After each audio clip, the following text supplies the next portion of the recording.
So, you'd like to be a journalist, rushing around the world, on the front lines of exciting events, grilling people live on TV. Oh, but you didn't study journalism at school. You can't afford to go where the action's at, and who'd give you an interview anyway? But wait, you can do journalism, and it's easy. Just talk to people. At its most basic, that's all journalism is. People talking to each other. Most of us don't like to talk to strangers. We let journalists do it for us, asking nosy questions, tracking people down on the internet, or cold calling someone on the other side of the world. Yes, there's more to it than that.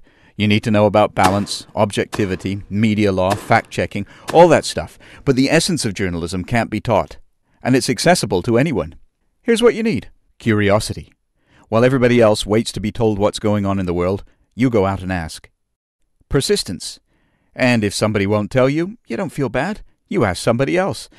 And if they won't tell you, well, then you figure you're really onto something. You need something else as well, but let's go and interview somebody first. You don't know anybody newsworthy? Yes, you do. Everyone has something to say that's of interest to somebody else. Let's take your grandmother, for example. Listen closely. She's just put her finger on a serious social issue. Write it up. Oh, you still don't feel like a journalist? All right, spread your net. Talk to an expert who knows about the issue.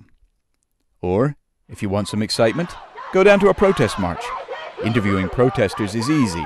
They make themselves heard. Thank you. Now let's take it up a notch and talk to the people they're protesting against. It looks scary, but a lot of times the people in there feel ignored by the media. They want you to listen to them. It doesn't matter if you don't agree with them. That just makes the interview more interesting. Okay. Still got one eye on those exotic locales?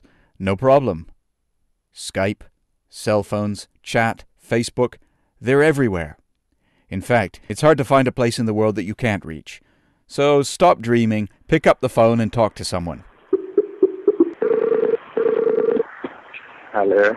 Hello, Mieri. This is Conrad calling. If you want to feel like you're there, just get them to describe what they can see. I'm looking at the beach, and the sea is blue, the sky is blue. On my left, there's the hills, green completely with the yellow flowers. It's true, curiosity and persistence won't open every door for you.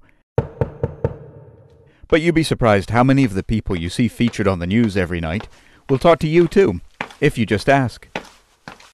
Well, sometimes. But more importantly, you can talk to people you don't see on the news. That Maasai nomad we just heard, that was his first interview with a journalist outside Africa, and all it took was a visit to his Facebook page and one email to set up. I mentioned one last quality you should have to be a journalist. That's compassion. You should really care about the people you're interviewing. It doesn't mean you don't challenge them when they feed you baloney. But when they finish speaking to you, they shouldn't feel like you were just using them to grab a soundbite. They should feel like you cared about what they had to say, and caring is its own reward. You probably know that the media industry is in turmoil right now. There's not a lot of money in journalism.